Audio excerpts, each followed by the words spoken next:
Alright, howdy y'all. This is Nick back with another video, and today I'm just going to be giving y'all an update on my cars.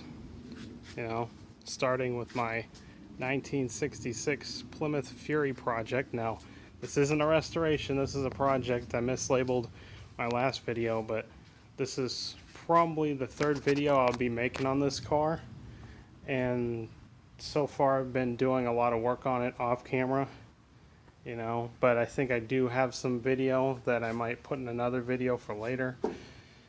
But anyway, I've had this car since October 20th, 2017, and it's now September 15th, 2020, and it kind of feels old a bit that I've had this car this long, and I've just been working on it little by little. And this year, by the end of this year, I plan to have it done. I'm so close to being done with it. The major things that I did on this car, well, like the first major thing was I rebuilt the front suspension. I did, I took everything out. I took the lower control arms, upper control arms, and I took the brake supports out, and the brake and the steering knuckles, and the sway bar, and the strut rods, and the torsion bars. All that, took all that out, blasted it all in a tent with aluminum oxide, which that was a mess. Probably never attempt that again because it just was not good. But it technically, it was good because it did get the job done. But yeah, I was able to sandblast all of these parts, get them repainted, and I got new upper ball joints in there. We reused the lower ball joints because we couldn't find any replacement brand new lower ball joints, so that's how that went. The next major thing I did was rebuilding the power steering system. We got a new power steering gear, that's what they call it, and I also got new tie rod ends and the links that twist on, and yeah, and I got new hoses and stuff. This car did come with a steering gear, but someone had taken it apart, so this piece was missing, and it had been sitting out for who knows how long. So we just decided to get a new one, and it's turned out to be an AC Delco steering gear. And they had a core charge on it, so we ended up turning in the old one. And so, yeah, we finished that, and of course I had to get a new power steering pump also because that had no cap, and that was sitting out for who knows how long. And this one was a used power steering pump off of eBay. I did get the part number off of it, but I still have not been able to identify what it exactly came off of. But it was close enough to the pump that was on this car, so it fitted in there perfect, and so far it holds. And we had to change a gasket on it, and so far, it's a good pump. It is painted blue when this car is charcoal, so it's a little weird. And then the third system we pretty much rebuilt is the brake system. New power brake booster, new brake master cylinder, new brake lines all throughout, front and rear brake line, rear axle brake lines, and we got a new distribution block, which it's not a original, like we have the original one, but this one, since this car is a 66, it had a single master cylinder. It was like the last year for cars to have single master cylinder before the feds mandated it to have all cars have dual master cylinder, which was a good thing.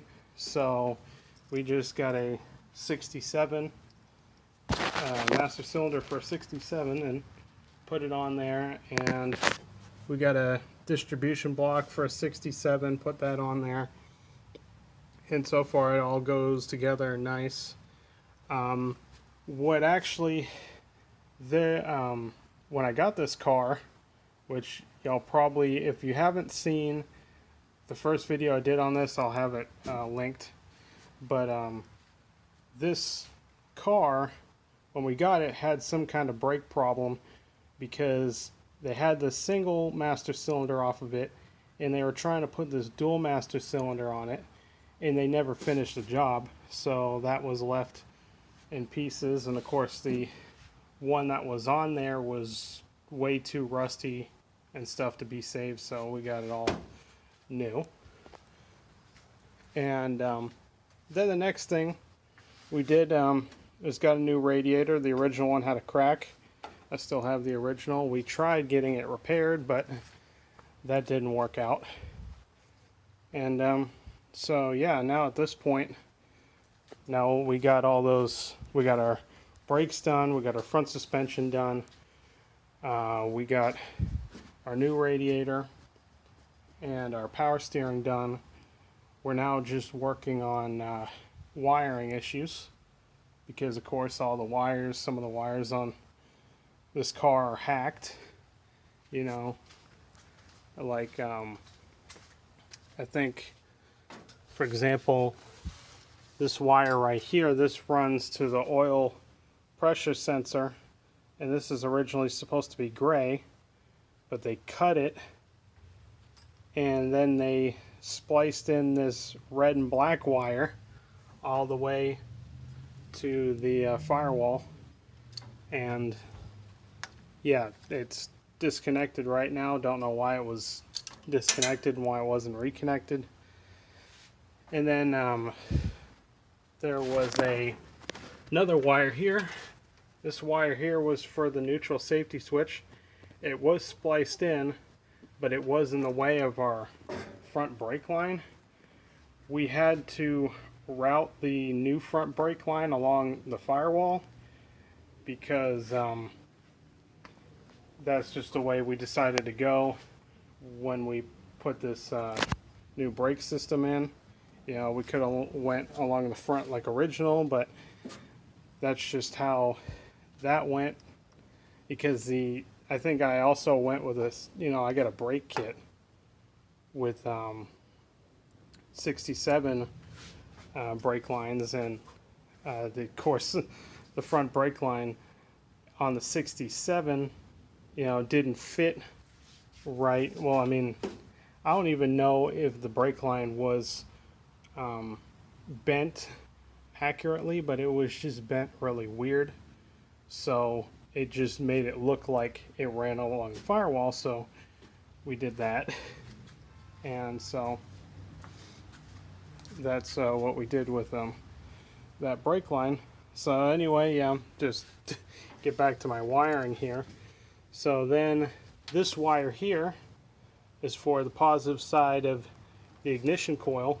Now this ignition coil was just laying on the manifold, and I had no idea how it mounted, so we thought it mounted right here, but this bracket on this valve cover is actually for an AC line or a heater hose, and we just thought it went there, but it actually goes, there's a bracket that mounts right here, and so I got that ordered so we can put it back in its original spot.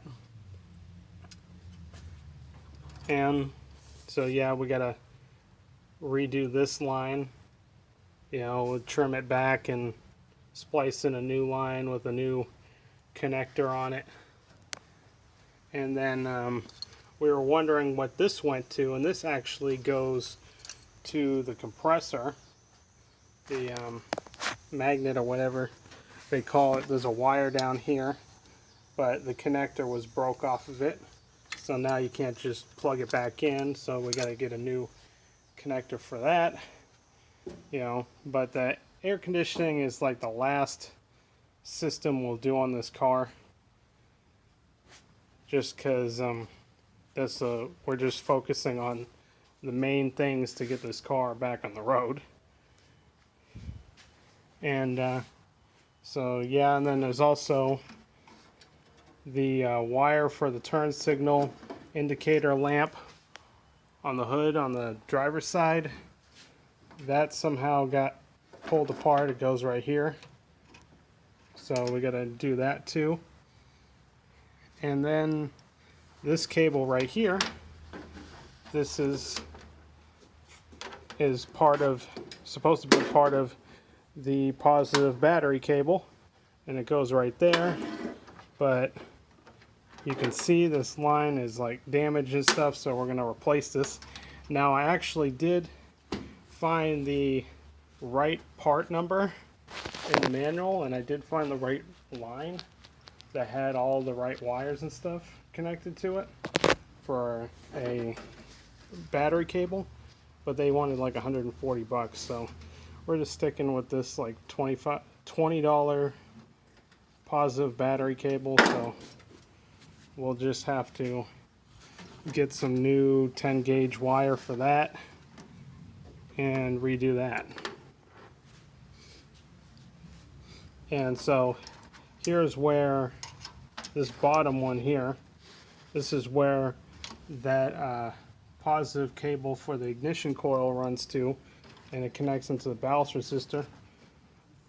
Now, so we could turn this over, we had to run a new line,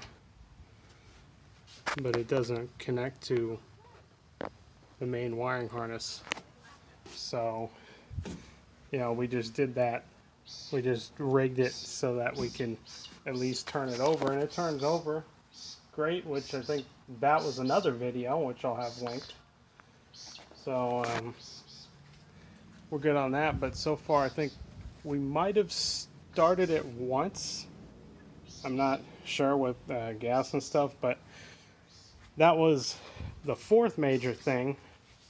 Well, I think fifth, because I went over front suspension, power steering, brakes, and then our radiator. And so that will be the fifth thing. And what we did is the gas tank, because this car had gotten into a wreck on the rear driver's side quarter. That gas tank was all crushed in. We took some, instead of welding, we took some bolts and we took some solder and we soldered the bolts to the tank, and then we pulled on the bolts to pull the dents out of the tank. I think we did try using a slide hammer. We put a bunch of holes in it, but then we found like a shit ton more little rust holes and stuff, so we filled that thing with solder, so it's completely patched. Because I did find the correct tank, which the tank was going to be $300, but we just decided not to spend that right now. But yeah, and it's got all new fuel line. So I mean, this thing is close to being done. You know, I also got from a junkyard, I got a ignition lock cylinder, which when I got this car it didn't have one, mysteriously. But hoping that will work. And I also got a new horn ring. And so that's pretty much the deal with this Fury right now. I'm not planning on stripping it down and doing complete body work. I'm not doing any body work at all. I'm just doing mechanics at this point, because there isn't the space right now for that kind of stuff in this 400 square foot garage. So that's the way that is. You know, I also pulled this interior apart to get it cleaned out. And now, after we get it started up and we can just we can sit in it and turn the key, and we got all the systems done, all the electrical done, then that's when I'm going to start putting the interior back together. I'm thinking, well, we're thinking about reupholstering the front seat at least, but it depends. You know, but we might just put it back in for now so that we can at least sit in the car. I'm not planning on getting any new carpet or any new headliner. It's just going to be seats And the rear bench seat is in the trunk right now. Yeah, we got some random shit in here, like a weed eater and a hedge trimmer. But and just some other parts, because I also got rear shocks and a rear diff seal, but I haven't put those in. I also got a bumper, which is down here, rear bumper. Rear bumper didn't come with the car, so I had to go out and buy one. Also got a new driver's side rear tail light that was smashed from the wreck. I haven't got any new lock cylinders for the trunk or the doors yet. You know, this passenger side door is still stuck. I also got to put this window back in, because we took this window out so we could bend the body back a bit so that this window would roll down, but now it's in pieces and I got to put it back in. And yeah, and then also I need to get either used tires or new tires. I have the wheels in the backyard, but some of those wheels are no good. So some of those, not the wheels, but the tires are no good. And another thing we're working on is this front driver's side brake drum.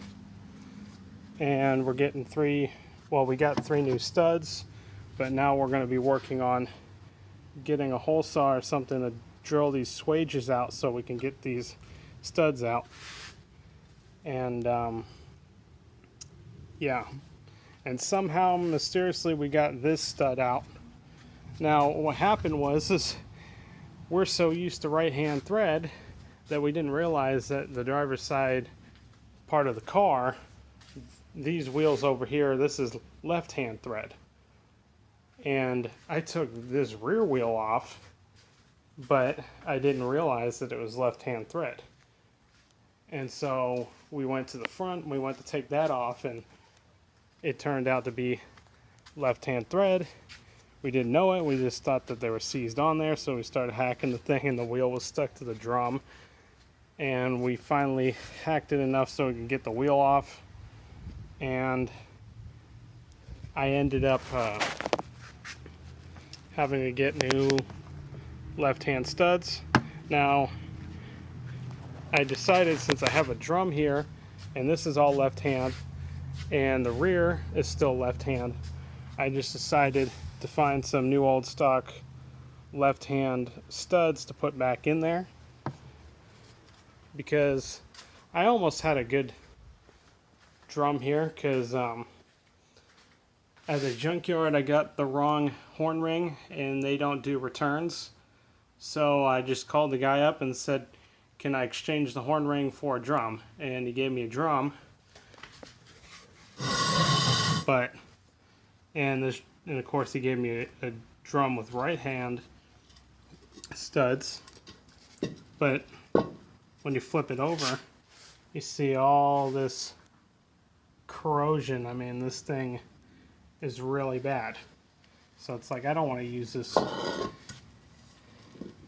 on my car, you know. So I'm just going to leave that. And this is the passenger side, which I actually did some dustless blasting with a power washer. And that's how it turned out. You know, which it turned out pretty good. You know, a little flash rust, but nothing much. I should have did it to the other drums, but ran out of sand and never got back into it. Now, this drum, I believe, is not original. It's some kind of aftermarket.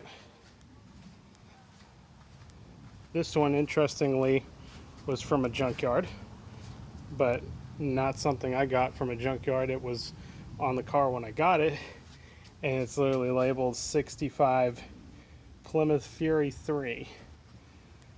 So there had been some weird drum problems with this car before, or they wore out, they ran out their brakes, and I don't know, it's weird.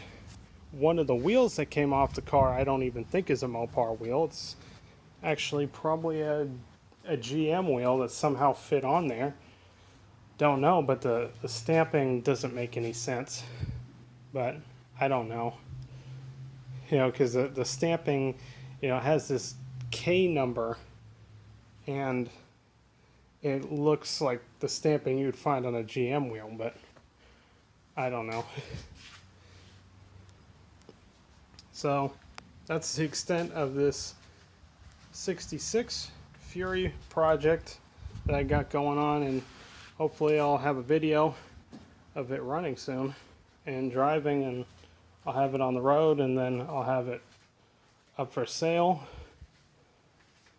and then I'll move on to another project, which, of course, if you haven't seen my last videos, I have a huge property project, and that came with 4 cars. 2 of them are Mopars, and 2 of them are Fords. And I also ended up with a Ford truck. So, yeah, I got like 5 other cars to work on, and I'll be doing more videos. So, thanks for watching this 20-minute talk video and update video, and I'll see you in the next video. Peace. Alright, so here's the update on my 78 Chevy van. This is a quick one. Right now it's pretty much parked and not drivable right now because all the transmission fluid leaked out of the transmission, so it's pretty much broken right now.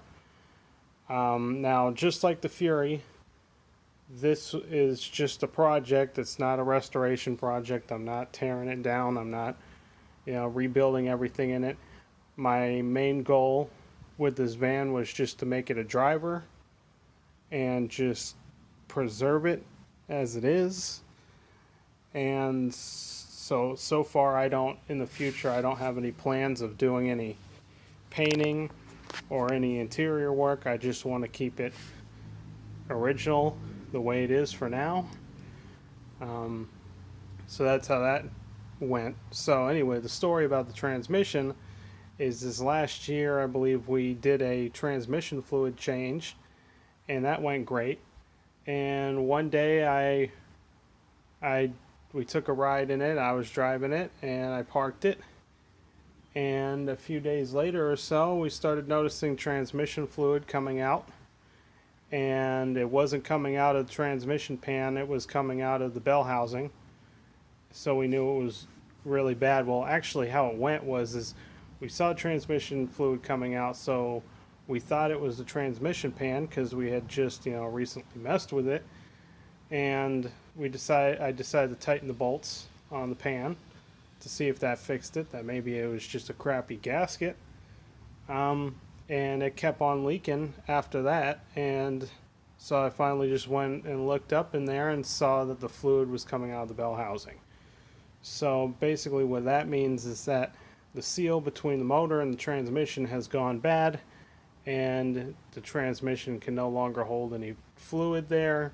So that means that we're going to take the transmission out and replace that seal.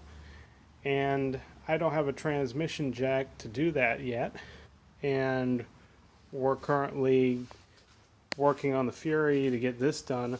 So I'm going to make this van a part of my end of the year goal, that also, along with the Fury running and being a running and driving car, this van is going to be a running and driving car again, so that it doesn't end up how it was when it was parked in 2006 and left for 10 years up until 2017 when we finally got it going again. And it's just sad that it ended up stuck again so quick, because it only lasted about 2 years after that, and now it's basically parked again. So that's it for this video. Thanks for watching. Peace.